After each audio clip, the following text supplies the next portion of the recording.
दोस्तों मेरा मानना है हम लोग जितने लोग जुड़ते हैं जितने लोग मेरे मेंबर्स हैं, ये मेंबर्स तो क्या सब्सक्राइबर्स भी हैं, व्यूअर्स भी हैं, स्टॉक मार्केट में जानते हैं, इंटरेस्ट रखते हैं, तो मोस्ट ऑफ द लोग उनमें से एसआईपी तो करते ही होंगे।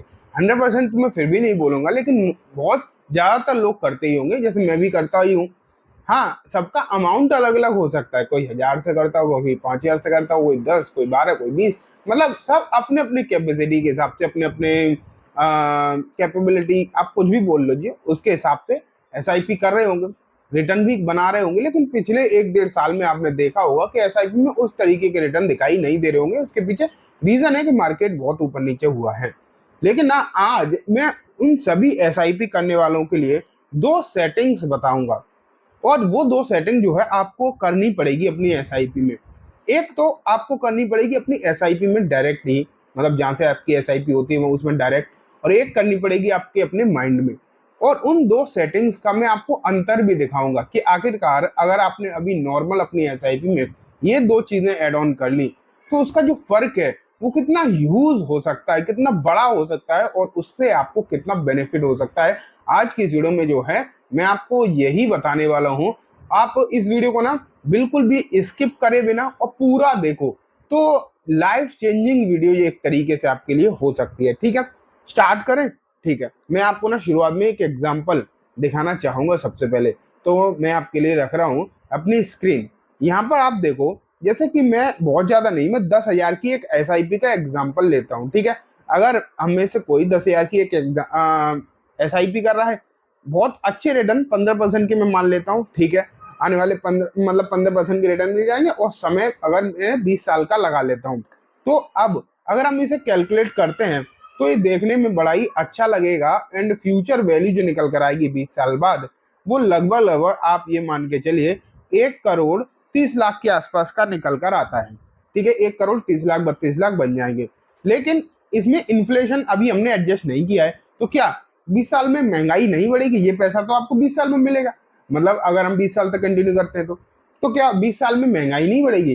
तो अब ना मैं इन्फ्लेशन को गेम में लेकर आता हूँ, इन्फ्लेशन कर देता हूँ यस। ठीक है, तो अब अगर हम इन्फ्लेशन कैलकुलेट कर दें, अगर हम इन्फ्लेशन को ऐड कर दें, फिर आप देखोगे कि इसमें जो अंतर है वो कितना आ जाता है, और उसका फर्क बेसिकली कितना पड़ जाता है। तो देखो, इन्फ्लेशन अगर हम एडजस्ट करते हैं तो अमाउंट जो निकल कर आता है सिर्फ और सिर्फ 64,00,000 के आसपास। मतलब आप ये मान के चलो कि आपका पैसा आधा ही रह गया। तो ये तो पक्की बात है कि रिटर्न चाहे कितने भी बने, देखो कुछ चीजें ऐसी होती है जो 100% होंगी ही होंगी, चाहे बाकी की चीजें आपके प्लान के मुताबिक हो ना हो, चाहे रिटर्न बने ना बने, चाहे कुछ भी हो ना हो, लेकिन इन्फ्लेशन बढ़ेगा, ये पक्की बात है। ठीक है, तो अगर हम इन्फ्लेशन को कैलकुलेट नहीं करते, एडजस्ट नहीं करते, तो ये हमारी एक बहुत बड़ी भूल होगी। इन्फ्लेशन को एडजस्ट करके ये तो पक्की बात है कि पैसा तो हो जाएगा लगभग लगभग आधा, चाहे जितना भी बने उसका आधा ही आप मान के चलो। मतलब दिखेगा आपको कोई 1,30,00,000 के आसपास, लेकिन उसकी वैल्यू नहीं रहेगी। ठीक है, लेकिन अब बात आ जाती है कि चलो हम लोग लगातार इन्वेस्ट भी कर रहे हैं, सब कुछ कर रहे हैं, लेकिन ये जो फर्क पड़ रहा है इन्फ्लेशन का, इसे हम घटा तो नहीं सकते। लेकिन इसके हिसाब से अगर हम अपने इन्वेस्टमेंट में कुछ ऐसे बदलाव कर दें जिसका जो इम्पैक्ट है वो हमें ना पड़े, वो क्या हो सकता है? तो उसके लिए मैं आपको पहली सेटिंग बताता हूँ, पहला पॉइंट बताता हूँ, फिर हम दूसरा देखेंगे। तो सबसे पहला अगर हम देखें तो देखो, ये है एक नॉर्मल एसआईपी।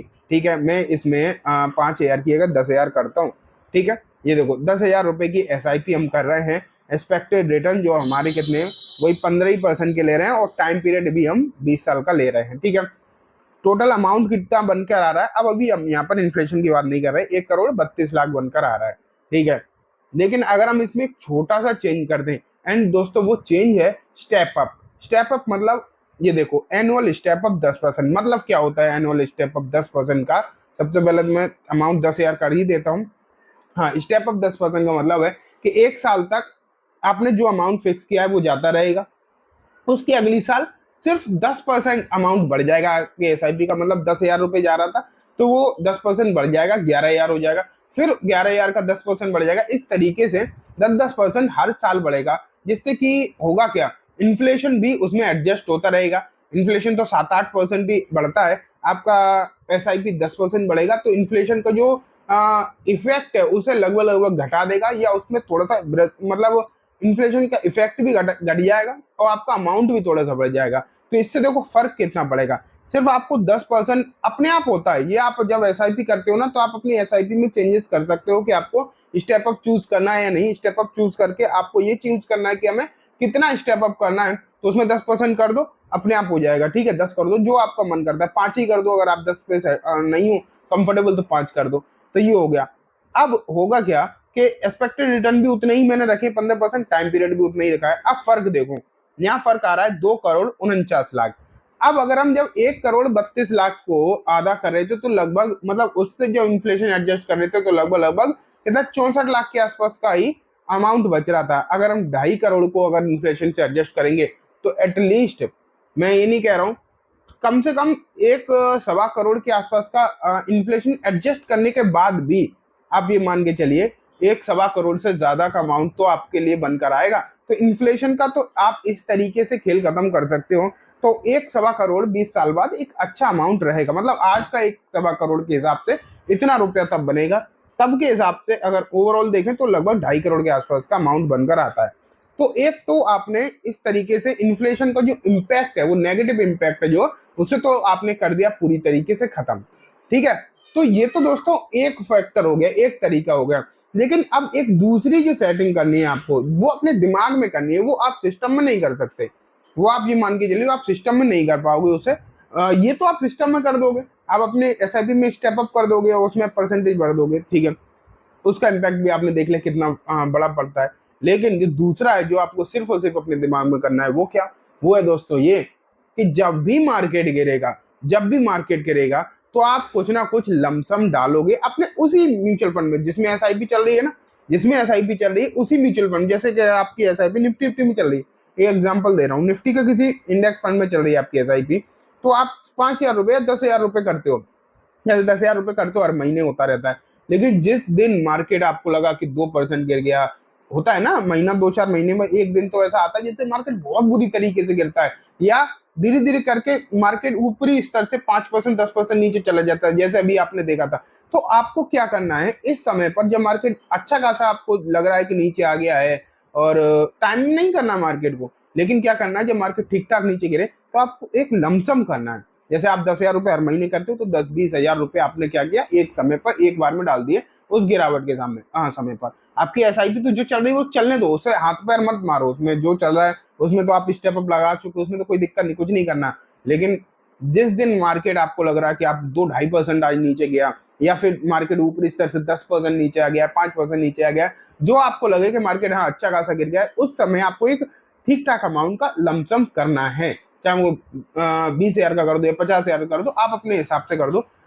जैसे 20,000 का ही कर दिया, फिर आपको लग रहा है कि अगर मान लेते हैं मार्केट यहाँ से और 10% नीचे गया, 5% नीचे गया, तो मैं अब यहाँ से और 50,000 का इसमें ऐड कर दूंगा। तो उससे क्या होगा कि आपकी यूनिट कम रेट में अच्छी खासी इकट्ठी होती रहेंगी। एसआईपी का बेनिफिट तो आपको मिलेगा ही, वो तो है ही, लॉन्ग टर्म में मिलेगा। लेकिन साथ में ये जो यूनिट आपने गिरावट में खरीदे हैं, ये आपके लिए एक बहुत बढ़िया सपोर्टिव रोल प्ले करेंगी आपके कॉर्पस बिल्डअप करने में। तो ये दो चीजें अगर आप अपने मतलब एसआईपी में एड ऑन करते हो, और बहुत ही सिंपल है। हाँ, पैसा लगेगा, बिना पैसे के तो मार्केट में कुछ नहीं होता। आप ये मत कहने लगना कि भैया पैसा नहीं, तो बिना पैसे के नहीं होता काम। मार्केट में पैसा लगाओगे तभी तो वो आपको पैसा देगा। बिना, अगर आप सोच रहे हो कि मैं पैसा ना लगाऊं पैसा मिलता रहे, ऐसा तो होता नहीं। फिर तो आप नॉर्मल एसआईपी करते रहो, जो होगा सो होता रहेगा। लेकिन अगर आपको हाँ उसे अमाउंट को बढ़ाना है, अगर आप अपने रिटर्न को बेहतरीन रिटर्न में कन्वर्ट करना चाहते हो, एक बड़े अमाउंट में कन्वर्ट करना चाहते हो, थोड़ी सी मेहनत आपको करनी पड़ेगी। अगर हम जॉब कर रहे हैं तो सैलरी भी तो एटलीस्ट 10% तो बढ़ती ही है सालाना, तो अपनी एसआईपी में 10% तो हमें इंक्रीमेंट करना ही पड़ेगा स्टेप अप के तौर पर। और ये लमसम वाला पार्ट ये बहुत इंपॉर्टेंट है, मैं इसे पर्टिकुलरली यूज करता हूँ अपनी सेंसेक्स के म्यूचुअल फंड में, और उसमें मुझे बेहतरीन चेंजेस जो हैं वो देखने को मिलते हैं। जब मार्केट अच्छा खासा गिरता है, तो मैं उसमें कुछ ना कुछ एड ऑन जरूर कर देता हूँ लमसम के तौर पर। ठीक है दोस्तों, ये वीडियो हो गई पूरी। इस वीडियो को शेयर तो ज्यादा से ज्यादा लोगों के साथ करना ही है आपको अपने जानने वाले, अपने रिश्तेदार, पड़ोसी। लेकिन अगर आपको ये वीडियो पसंद आई हो ना, तो इसे लाइक जरूर करके जाना। और कोई सवाल हो, कोई सुझाव हो, कुछ कहना हो, कुछ पूछना हो, तो कमेंट बॉक्स ओपन है, उसमें आप अपनी प्रतिक्रिया दे सकते हैं। तो चलो आज की इस वीडियो में इतना ही। वीडियो पसंद आई तो लाइक करना, चैनल को भी जरूर सब्सक्राइब करना। Thank you.